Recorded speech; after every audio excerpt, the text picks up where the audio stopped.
The drift fence consists of silt fencing, wood posts to hold it up, buckets, and animal traps placed at standard intervals along a line. You guys do it like 2 at a time. We'll just give you these nets and like you can kind of look through. And if they're a little dry, we add some water to it. But kind of do it thoroughly because you know stuff like salamanders can be hard to find sometimes.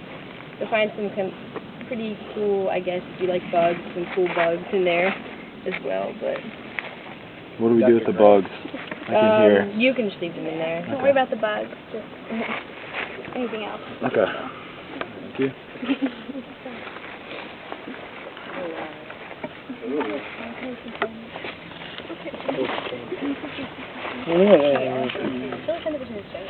Oh, I love it.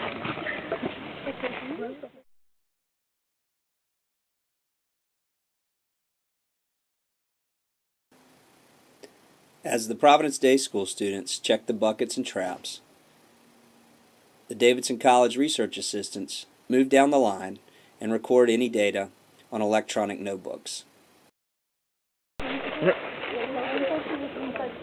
So that is actually a toad. Toad, okay, sorry. No, I mean... Get it right. No. Let's go throw him in Hart's car. There's 2 different Put a species snake of in toad there. in this area. American toad and the Non-American toad. Fowler's toad. Can you tell the sex of that? Actually can't tell the sex of them usually, but males have a little bit more yellow. But I mean, I probably really couldn't. You can tell the sex of some things, but not. Like frogs are a little bit easier. That's a cloaca. Yeah, put some... Oh. You got it. Okay. I guess I can go arm. Should we take this one? Yeah, we should get back probably. We haven't. It had been a very dry week, and so we didn't find a lot of amphibians or reptiles, but we did find some very big beetles. So these are, I don't know if they showed you our animal tags at all. We make a tag for every single animal that comes into the lab, and just so we make sure it's processed and everything, and then we save them just so if we have any questions, we can go back and look at it. So. Alright, so someone want to come show me where this guy was? I mean, on one hand, you can hold him too. Here, Providence Day School students get a chance to release the black snake that was caught in the morning. They really like to... When the Davidson College students got the snake back to the lab, they found that it did have a PIT, P-I-T tag, and they were able to read the electronic code and realize that this snake had been caught before.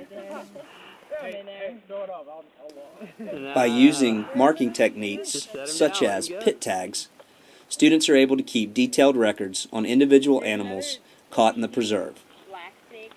Detailed records can be kept about such features as length, width, and mass. So growth rates can be charted for certain animals.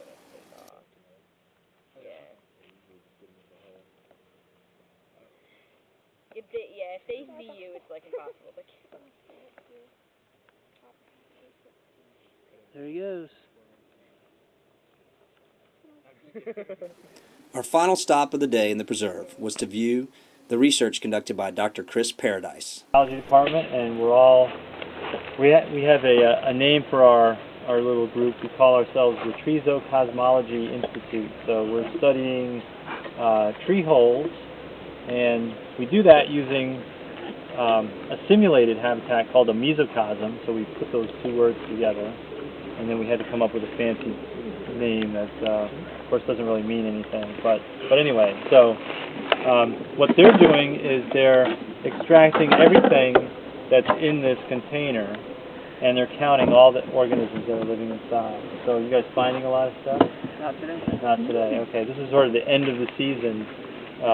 Not much is going on because the weather's getting colder, and more importantly, the day length is getting shorter, and so that cues the animals to start preparing for wintertime. So once they start doing that, then our field season starts to come to a close.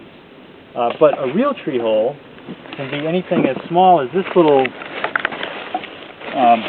this old stick and this branch that broke off in a tree. This forms a hole. This particular one doesn't have anything in it. But anything as small as this to the stump, imagine a stump of a tree that where the stump resprouts, and then it continues to grow, and the stump kind of hollows out and forms a layer of bark around it and becomes basically watertight and holds water. So any tree cavity that holds water is the particular community that we aim to study. And so we're simulating those particular habitats by making these little containers out of PVC pipe. We strap them to trees and we surround them with chicken wire. Why do you suppose we surround them with chicken wire?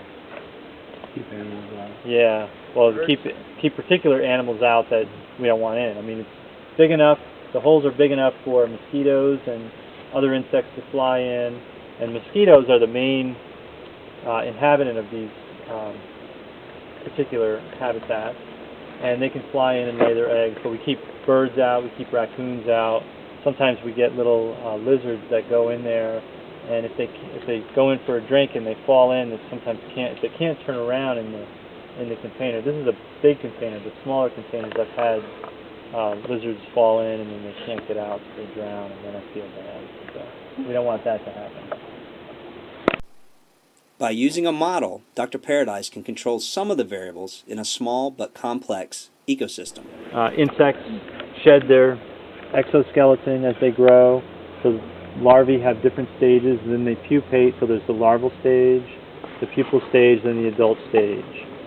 Larval and pupal stages of mosquitoes occur in these habitats. And then the adults come out and they fly away. Now the adults have to do a couple things. What do adults do? What do adult insects do? Mate. Yeah, they mate, right, so they got to find a mate. Move around. Yeah. And then what do they have to do? Find food. They have to find food. Well, yeah, adult mosquitoes don't eat much, but they do sometimes drink nectar from flowers. And the females, of course, are looking for Breeding ground. blood. Yeah, they're looking for blood. So, and breeding ground is the other thing. So the females have to take a blood meal. They have to find a mate, and then they have to find a habitat to lay their eggs in. And the habitat, of course, would be another one of these containers, a natural one or a simulated one. If they live long enough, they can produce multiple batches of eggs, but every time they do that, they got to have protein to yolk up the egg. So that's a good question. Other questions? Using a model is a good technique, but sometimes it does not fully reflect all the complex interactions in a natural ecosystem. Like that deep.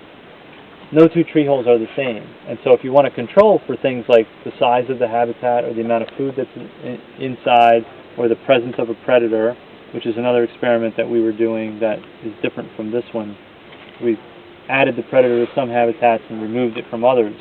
So it offers us, using these model systems, it gives us a level of control that we don't have in the natural tree holes. But if you look at this habitat, if you look inside there and then you look at a natural tree hole, you say the two habitats are not the same. And so then you say, well, if what we find in these habitats or in these experiments the same as what is going on in the natural tree holes? Well, we also want to monitor natural tree holes to observe natural patterns to see if that correlates with what we're finding in the model communities. Dr. Paradise concludes his talk by showing students an actual tree hole and sampling some of the organisms in that natural tree hole. And so, after viewing this podcast, you should have an idea of 4 or 5 common techniques used in field research.